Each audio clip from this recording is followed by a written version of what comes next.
When did you want our seconds of silence for all the podcasts that didn't make it this month?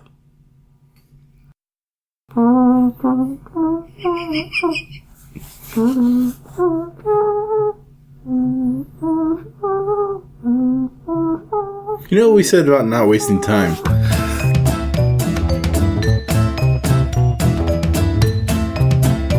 On this episode of Book Report's podcast, Shut up, Georgia! drill it full of holes and set it on fire. Canine beetle hybrids, Fox and Friends, I Hate Audiobooks Report podcast. and much, much more.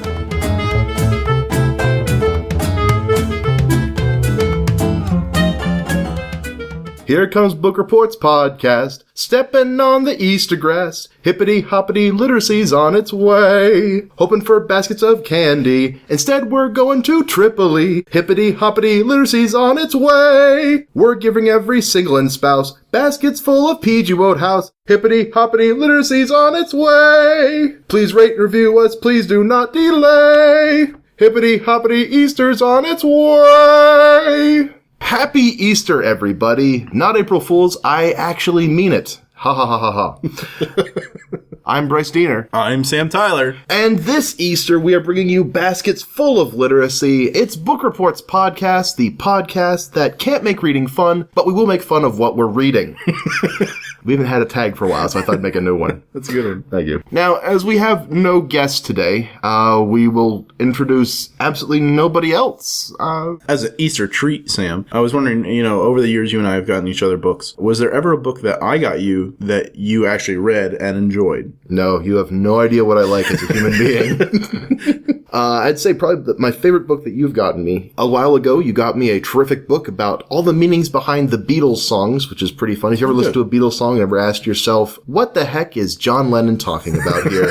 As have I now have a guide for that. And it's a pretty fun book. It goes through every single song the Beatles ever wrote. Even the ones that you'd think the meaning is pretty obvious, like She Loves You, Yeah, Yeah, Yeah. There is a lot more going on under the surface than you'd expect, folks. Trust me. One of my favorite songs that they've written, Paul McCartney actually wrote about his dog. It was, I really should have thought of this before I started this sentence. It's that one, hey, we love you, dogs, dogs, dogs. That one. Oh, yeah, that one.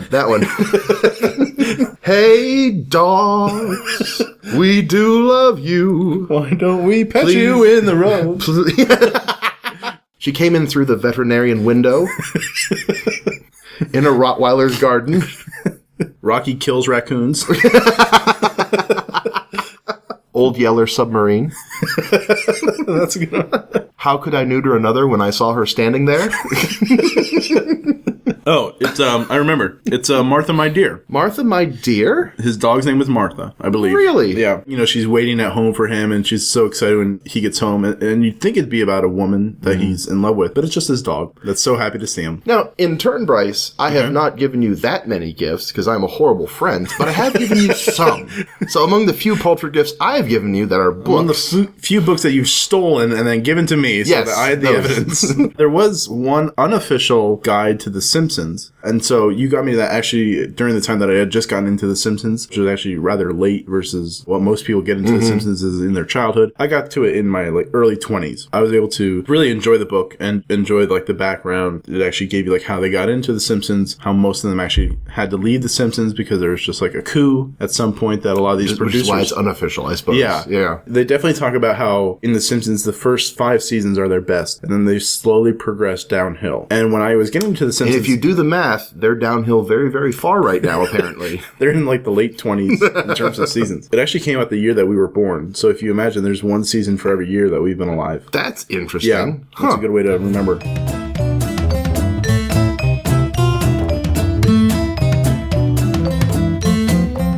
Bryce, I understand there's something you've been wanting to do in this podcast that you've been kind of shying away from, and Pastor Mike was nice enough to kind of part the waters for you and allow you to take a real step of faith. That's right. I'm wearing shorts today, folks. Mm-hmm. And may I just say, those legs are, well, they're looking good.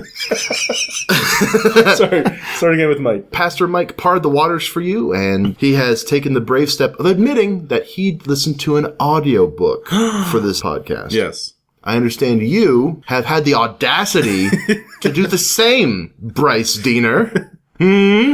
He took the brunt of your anger. Once your metaphorical fists were bloodied and tired, I decided, hey, I should listen to an audiobook. Well, you fool, my wrath has not calmed down yet. Welcome to I Hate Audiobook Reports podcast. So what was this audiobook you deigned to listen to? As soon as I gathered my courage, I downloaded... Let me stop frothing at the mouth. I downloaded Thomas Jefferson and the Tripoli Pirates, The Forgotten War That Changed American History by Brian Kilmeade and Don Yaeger. And so right away, I recognized the name Brian Kilmeade, so I Googled him. I realized that he is one of the anchors of Fox and Friends, which is a show that I don't particularly enjoy. And so I went into this immediately hesitant about where this author was coming from in a historical aspect versus how much of it is actually going to be just his opinion. Now, Bryce, we as podcasters have a duty to relay people the important facts of our time and to be able to make lasting political change. We're not going to do that today, so we'll probably focus more on the book itself than the political views of the authors, obviously. But I think it's still a good, interesting place to discuss reading a book with an author whose viewpoint you don't agree with. Right. Yeah, going off of that, I was more interested in learning about Thomas Jefferson and the Tripoli Pirates versus my dislike of Brian Kilmeade. So I was willing to put up with him and actually find his... Your intense personal dislike of Brian Kilmeade. We've had a long time feud, he and I. He keeps leaving his tools in my yard. Brian was actually the one who read the book, so I was just furious the entire time. And it says, and Don Yaeger. I'm thinking Don Yaeger. I didn't actually look him up. He was more the historical side of it. Another thing I had trouble with is Brian Kilmeade's accent, because he is from, like, the New England area. But it's like, it's fading out, but every now and then, like, one word in a sentence. And then the cannonball fell in the water. Like, wait a minute. And it was wicked wet. Yeah. Baked beans. How far into this book did you discover that you did not agree with the author's perspective? Well, it was actually towards the beginning, and then as I further listened on, I got Stockholm Syndrome and actually enjoyed it towards the end. Like, for the first half of the book, I would say, like, every time he would mention Muslims, because they do get mentioned in the Barbary Wars and the Tripoli Pirates, every time that they would come up, he was definitely very much against them and anything that they would ever do. And it's like, oh, these shipmen who were Muslim, man, they killed these Americans. Aren't they the worst? And then, like, the next paragraph, it would be how the Americans retaliated. It's like, aren't they patriots? It's like, every time Muslims would come up, I had to take it with a grain of salt. And then towards the end, it was just like historical facts. Here's the account of this. Here's the account from this boat. Here's the account from this sailor who was involved. Now, one thing that just kind of strikes me a bit interesting about nonfiction books is that generally we don't read them because a certain author is writing them. Right. We don't really read them for the author's style or his perspective. We read it for the historic facts inside them. And that's one reason why I will tend to read a nonfiction book that I'm not enjoying to the end compared to a fiction book that I'm not enjoying. Because it's like, yeah, author perspective, whatever, get rid of it for a fiction book. But a nonfiction book, I want to find out what this stuff is. That's why I bought the book in the first place. Right. So what is the actual story of Thomas Jefferson and the AAA pirates? Right, AAA, they're running around knocking over people's cars. Yeah, and then they tow them away.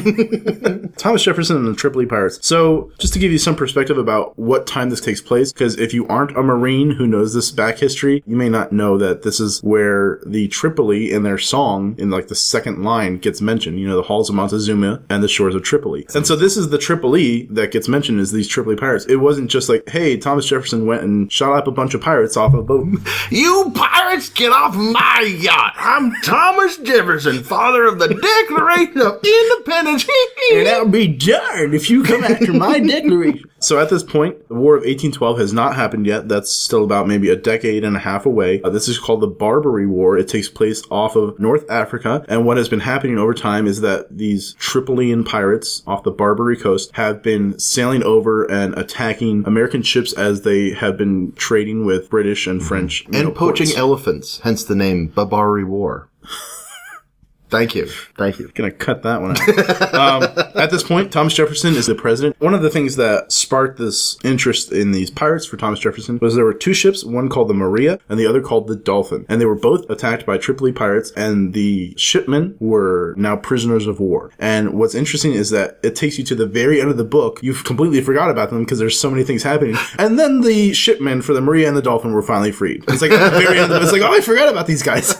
It's what sparks the entire thing. At this point, the Revolutionary War between America and British are over. The Americans won. Congratulations. France is no longer interested in protecting American boats because there's no conflict between the British and the Americans, so there's no reason for France to get involved. The British are still kind of spiteful for whatever reason, so they don't want to protect the American boats traveling across the sea. And so what you get is these Tripolian pirates who are attacking American boats because the French and the British have paid off the Tripolian pirates not to attack their boats. So whenever you see the French flag or you see the British flag, they won't attack. But if they see the American flag, they're like, oh yeah, let's get that stuff. These guys were part of the Ottoman Empire who were constantly taking slaves by capturing people's boats. I mean, these guys were the big naval power in the Mediterranean, and if you're going to trade with Europe, the Mediterranean is a really good place to start. So it makes perfect sense that they would be holding us hostage. That's how they were making a lot of their money, taking over American ships. So what the Americans caught on to do was fly the British flag, and then the Tripolian pirates would come by and be like, hey, that's one of our friends. So they'd come close, and then the Americans would pull down the British flag, pull up the American flag, and start shooting cannons at them. I like that there's at least that amount of civility amongst even the pirates. They would at least, let's wait till we change the flag before we actually start firing. Naval warfare takes a long time to get going. Like, it's all about positioning and getting everybody in the right places to make a broadside and so on. Really common practice to have a different flag flying. As long as you pull it down to put a new one up before you start firing, you're okay. Like, that is a common naval practice. What's interesting is even the pirates held to that. Eventually, the pirates caught on to that. They started doing the same thing. But even they held to that practice of, like, let's wait until we pull this flag down. So there's even civility amongst the pirates, which I thought was really interesting. Although I guess to a certain extent, these guys aren't really pirates, though, right? They're privateers. Yeah. I mean, they're called the Tripolian pirates, but I guess...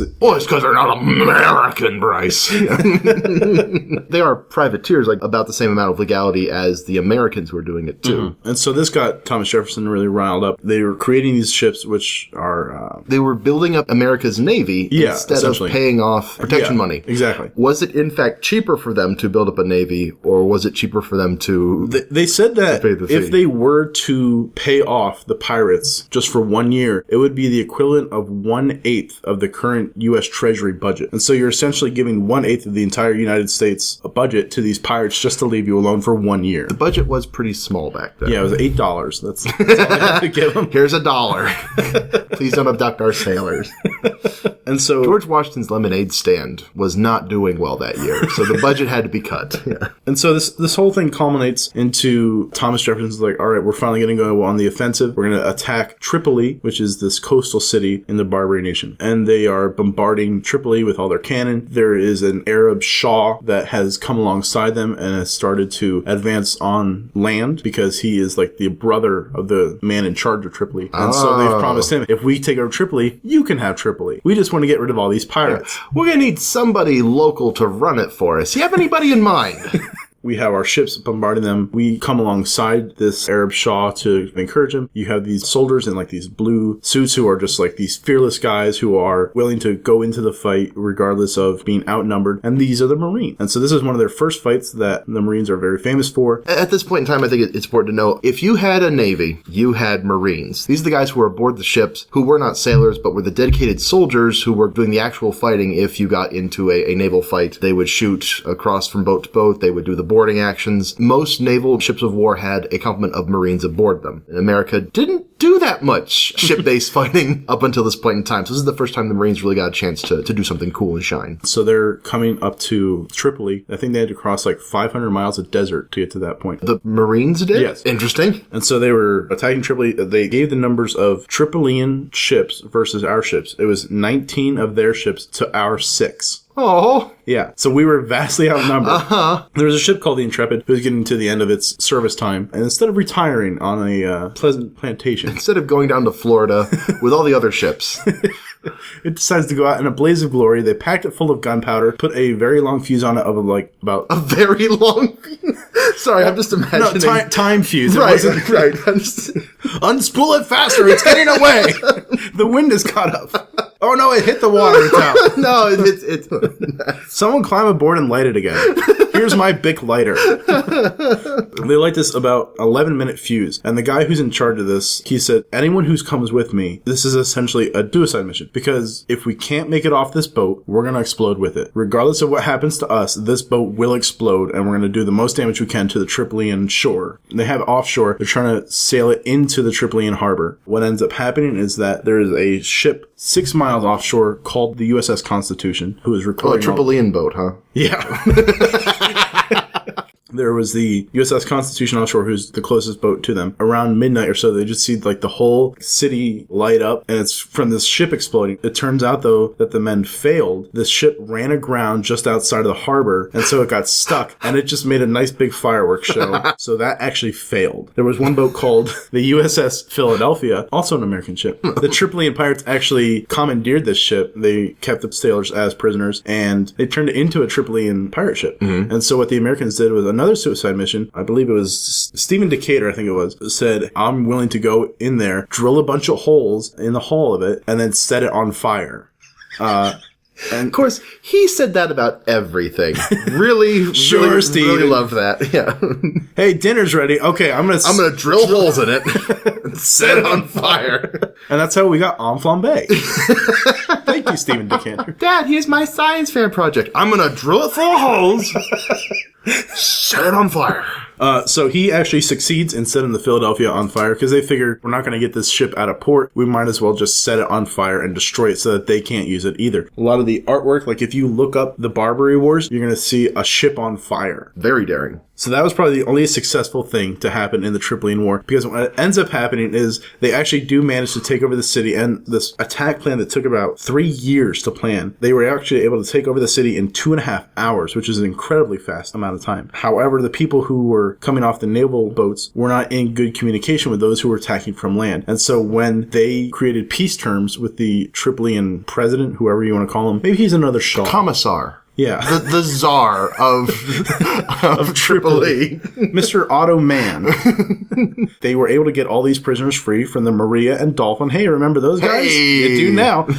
They were able to get them free. And what they said was, we'll leave if you just give us our guys. Mm-hmm. And so he's like, perfect. And like shakes their hand. And like as they're leaving the city, he's like, hey guys, don't worry. We got all the prisoners out. And now we can go. And they're like, actually, we were going to put this guy in charge. And they're like, The thing that they praise themselves on in, the shores of Tripoli, they failed at because the guy who was in charge remained in charge. The Shah that they had with them never got to be in charge of Tripoli. They ended the piracy that the Tripolians were doing because they pretty much destroyed all their boats. So they were successful. They were successful in their plan to destroy all the naval boats. They were not successful in getting rid of the guy in charge of Tripoli. You're a glass half empty historian, aren't you? It was. Come on.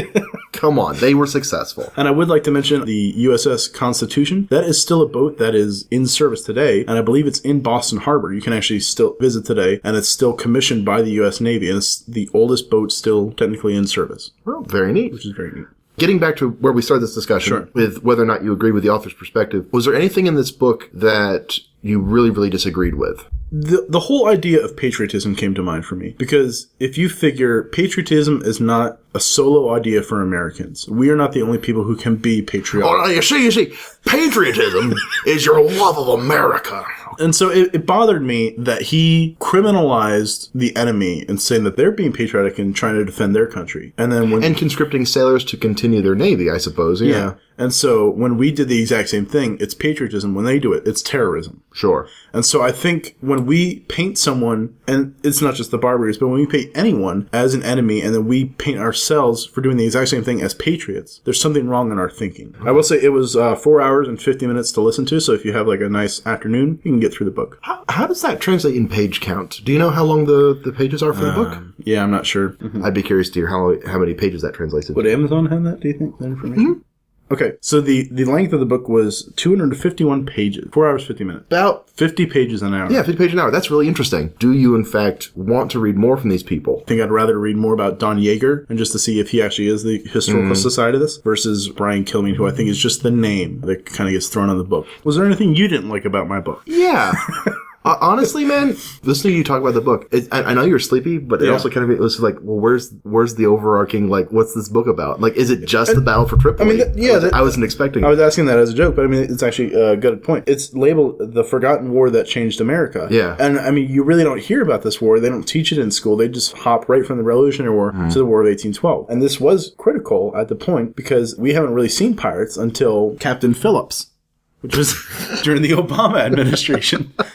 So Thomas Jefferson did a great job. He crippled that industry. Well, no, like that's what the War 1812 was. That's the thing I was kind of amazed by, is it really seemed like this book didn't give you much of the historic importance of this one compared to what I was expecting you to bring to the table about this book. Yeah. It seems like it just gave you an overview of that fight, effectively one battle in Tripoli. The problem, too, is like the number of Americans that actually died in that naval battle was 2. There's not a lot of deaths. The one was eaten by lions. Yes. The other, one of the 2 people. So 50% of the people who died were the brother of Stephen Decatur. If you are a Georgia listener and you're like, hey, wait a minute, there, my Georgia peach Bryce Dina. As our Georgia listeners are wont to refer to you as, well, your head is pink and fuzzy. If you're from Georgia and you're like, hey, isn't Decatur, Georgia named after him? And I'd be like, no, it was Stephen Decatur, his brother. Shut up, Georgia. Was he from the area? No. They're just desperate. They're like, okay, first name I point to in the newspaper, Stephen Decatur. Perfect. Stephen, Georgia it is. Oh no, that's taken.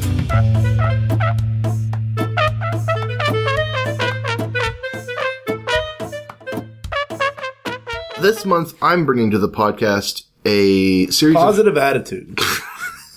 A nice change of pace. You know very well I don't have one. How dare you, Bryce? It's a medical affliction. That is physically unable to have a positive outlook. No, I'm bringing a series of short stories that I've really, really loved. These are the Jeeves stories by P.G. Wodehouse. If you are unfamiliar with these, this is also known as the Jeeves and Wooster. Is this Ask Jeeves? Did they name a website after him? Yes. Did they really? This is that Jeeves. Whoa. P.G. Wodehouse is a humorist who wrote these stories during the interwar period between World War I and World War II. And they're all about Bert from Worcester, who is a very stupid, aristocratic young man. He is one of the idle rich in England, and he has a valet, not a butler. A butler is the head of the household. The valet takes care of one gentleman. His valet is Jeeves. And Jeeves is incredibly smart, knows absolutely everything about everything, and it is in honor of him that the search engine website Ask Jeeves is named. Interesting. That is that Jeeves. Each one of these stories is absolutely wonderful. P.G. Wodehouse has a fantastically farcical sense of humor. It's all very subtle, it's very dry, it's very wry, which usually are not complimentary terms to talk about humor. It's usually like, yeah, it's very wry, very dry humor. You wouldn't like it. No, this is the exact opposite. It is so much fun. Really wonderful, light, humorous stories, and they all have such great writing in them. His style is so strong and interesting and vivid. Nothing replicates that sense of place like this does. These kind of stories are not an American tradition. You can't tell these stories outside of a class-based society, and you have that stratification of society that allows for these kinds of stories. Bertram Wooster is, as I said, a very stupid aristocrat, and he is continually called on by his acquaintances to come and help them with his problems. Or more specifically, to ask Jeeves to help them with their problems. Pretty much every single story has him getting more and more involved in this tangled situation until Jeeves masterfully extricates him and takes care of the problem for him. So, a nice deus ex machina. Jeeves is 100% God from the machine. That is completely true. That is absolutely who Jeeves is. He is nigh omniscient. I mean, he really is. So, do Wooster's friends realize that he's a complete idiot? Or do they... Oh, yes. Those that are smart enough to, yes. Okay. And so they know that Jeeves is the real mind behind this. So they just want Wooster to get to Jeeves. Is that right? Quite often, one of the tangles in the story is that they'll come to Wooster, and Wooster gets like really proud, like, oh, yes, I'll take care of your problem. They're like, well, no, we actually want to ask Jeeves. And he'll get insulted and insist on taking care of their problem for him, which then makes the problem worse, which then Jeeves has to extricate him. Like, that is very much a part of these stories. The same plot over and over again with different tangles, and that's the real fun of it, is seeing the variations. It's like Pinky and the Brain. Every episode of Pinky and the Brain has the exact same plot, but that plot allows them to do all kinds of interesting things. That's very much what this stories are doing. Interesting. What's really fun about them is they're short stories, and everything in these stories matters. Like small details from early in the story carry on through the whole story and become the linchpin that becomes, this is how we're solving the problem now. They're so well written. P.G. Wodehouse's style is so unique and interesting and vivid, and it's just really terrific. I was going to say, how many stories are in this book? It's not just like one story, right? There are 11 stories. I just want to examine one a little bit closer just to give you an example of how great these stories are. This is called Jeeves and the Song of Songs. A friend of Bertie Wooster comes to him, Tuppy Glossop. Tuppy Glossop. The names in this are fantastic. Bertram Wooster, come on. But his friend Tuppy Glossop comes in. He says, I'm in love with a beautiful opera singer, and I want to impress her. Help me impress her. I want to have lunch with her here, and you can really impress upon her that I'm a very noble-minded man, very serious-minded, because she doesn't like jokes. She does not like jokes. Don't make jokes around her. Impress upon her that I'm an important man, and I have serious, important work to do. He says, okay, I'll have her over. So they have lunch with her, and he realizes, well, this lady is very serious-minded and honestly quite terrifying. She's an opera singer. She's very tall, and after he has lunch and they've left, his Aunt Dahlia comes, who is one of the people who takes care of him financially, comes over, and she says, Tuppy Glossop is in love with another woman, and it's breaking your cousin Angela's heart. He has previously been courting her, and now he has left her alone. You've got to break up this match. And he said, well, sure, I can try. She said, well, have Jeeves do it. And come to find out that Tuppy Glossop, in the desire to impress the opera singer, has decided to become more involved with a young boys club to be able to be a good impression on these young men who are living rough lives in the streets. So he is going to sing for them at a concert to entertain the boys. They decide to also have the opera singer sing as well. So Jeeves says, well, here's the plan. He's going to have Wooster sing a song just before Glossop because he's a better singer. Okay. And he's going to have Wooster sing the exact same song Glossop is going to sing. The song is Sonny Boy. I'm not familiar. It's a big, dramatic, big, emotional, over-the-top song all about, the angels were lonely, so they took you from me, that kind of thing. And so he's going to go on just before Glossop and sing the exact same song. So the night comes, and Wooster doesn't want to do it, so he goes out to a pub, has a couple drinks. He comes back, he sings the song, it goes fairly well. Jeeves sent Glossop to another pub so that he would not hear that Wooster had sang the song. He comes up, and he starts singing the song, and everybody starts throwing fruit at him because, come to find out, 2 other people had also sang Sonny Boy before Wooster, thanks to Jeeves. So this is the fourth time. So he's getting pelted with bananas and potatoes and all this stuff, and he is just absolutely humiliated. Opera singer, it turns out, arrives late. She sends a telegram saying she's not going to be there for a while. It didn't work. So Wooster leaves angry at Jeeves for making him sing this song in public. And Jeeves says, well, I'm going to stay here and enjoy the remaining entertainments. The next day, Glossop comes to Wooster's house and says, I'd like you to call Angela for me, your cousin, who I've been avoiding, and get a date with her if you wouldn't mind doing that. Wooster says, well, fine, great. So he does that for her, and then has the following exchange with Jeeves. Jeeves, a remarkable rummy thing has happened. Mr. Glossop has just been here. He tells me that it is all off between him and Miss Bellinger. Miss Bellinger's the opera singer. Yes, sir. You don't seem surprised. No, sir. I confess I'd anticipated some such eventuality. Eh? What gave you that idea? It came to me, sir, when I observed Miss Bellinger strike Mr. Glossop in the eye. Strike him? Yes, sir. In the eye? The right eye, sir. What on earth made her do that? I fancy she was a little upset, sir, at the reception accorded to her singing. Great Scott! You don't mean to tell me she got the bird too? Yes, sir. But why? She's got a red-hot voice. Yes, sir, but I think the audience resented her choice of song. Jeeves! Reason was beginning to do a bit of tottering on its throne. You aren't going to stand there and tell me that Miss Bellinger sang Sonny Boy too? Yes, sir, and rashly, in my opinion, brought a large doll on the platform to sing to it. The audience affected to mistake it for a ventriloquist dummy, and there was some little disturbance. But Jeeves, what a coincidence! Not altogether, sir. I venture to take the liberty of accosting Miss Bellinger on her arrival at the hall and recalling myself to her recollection. I then said that Mr. Glossop had asked me to request her that as a particular favor to him, the song being a favorite of his, she would sing Sonny Boy. And when she found that you and Mr. Glossop had also sung that song immediately before her, I rather fancy she had supposed that she'd been made the victim of a practical pleasantry by Mr. Glossop. Will there be anything else, sir? No, thanks. Good night, sir. Good night, Jeeves, I said reverently.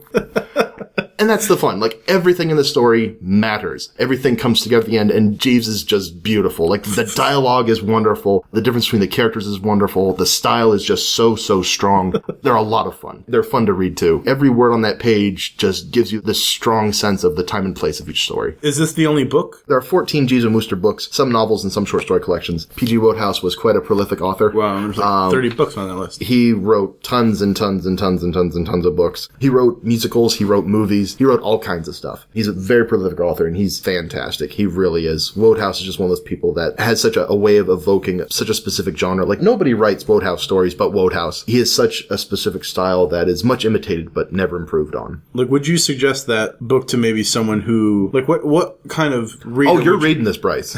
You're reading it. Like, what kind of reader would you suggest that to? Like, maybe, like, I had mentioned my friend Phil likes your short story books. Like, do you think he would like that sort of book? Like well, you said, there's 11, and there's maybe, like, 300 pages in that book? Something like that? Knowing Phil intimately as I do, they're frosting. These are stories that are fun. There's no deeper moral here. You're not going to learn a lesson? You're not learning any lessons. They're just flat, fun stories. They're just a joy to read. There is a lot of fun slang, but that's part of the charm, is getting that what-ho kind of, ye gods kind of thing. That's part of the style of the books, and it's fun to just really capture that world like that using the slang.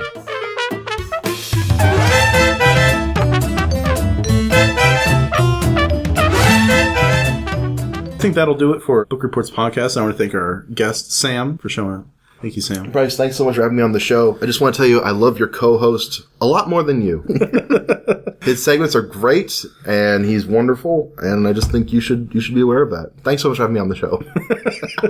Maybe we'll have you back next time. Maybe. And I would also like to thank my guest, Bryce. Thanks, Scott, for coming on the show. Yeah. Wonder which of us is the jerk now. You get to decide, folks. We'll have a poll on our Facebook page.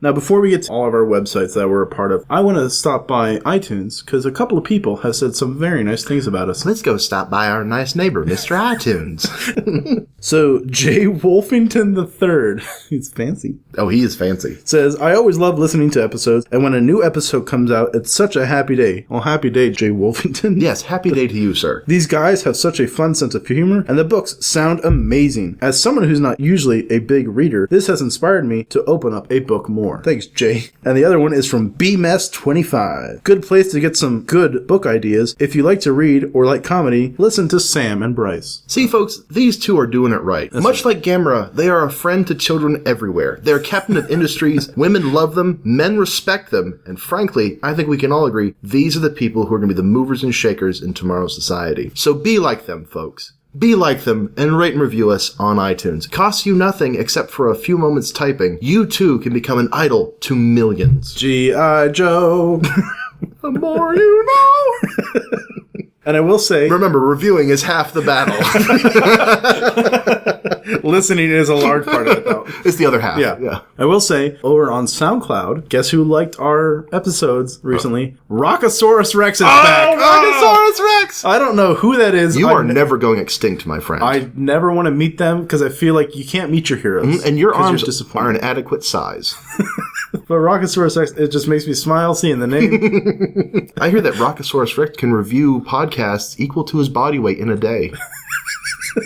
And if you would like to be like the greatest fan ever, Rockosaurus Rex, or like B-Mess or J. Wolfington III, head on over to iTunes to review us, subscribe to us, or head on over to SoundCloud, do the exact same thing. If you like YouTube instead, hey, we're on there as well. You can't avoid us. We're everywhere. Subscribe to us there instead. You can send us an email at... I was just going to say at gmail.com.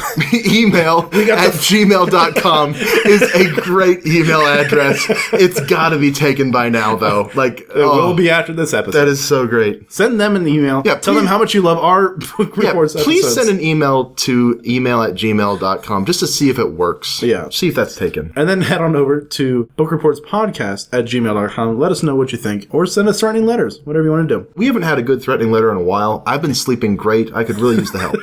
Please. Dog heads in the mail are great. A box of dead rats. Just a something, brick through a folks. window. That'd be great. Shows us you care. Please. Not our windows, but someone else's. A window. Don't tell them Book Reports Podcast sent you. That's incrimination. Oh, wait. You're right. Please don't rate us on iTunes and review us. Please do not visit our Facebook page and like us. Please do not listen to us on YouTube. And please do not listen and review us on SoundCloud. And don't visit Sam's blog, skullduggeryinthesmoke.blogspot.com, where you won't find out about Constantinople. That is true. I am still not talking about Constantinople and probably won't for a while. One other special note, I will be doing a special guest appearance on the Miskatonic University podcast. I'll be doing a small segment I recorded for them. I'll be giving a short review of a short story. I think that came out March 26th. And what's that name? The Miskatonic University podcast. It's a horror role-playing game podcast. I'm doing a short segment. It's not actually a university. They're lying to you immediately. Oh, no. I'm accredited now. Okay. That's Dr. Mr. Professor Tyler, please. I'm sorry, Reverend. I'm Bryce, the April Fool, Diener. And I'm Sam, the rotten egg you never found behind the couch, Tyler. And we'll see you next episode.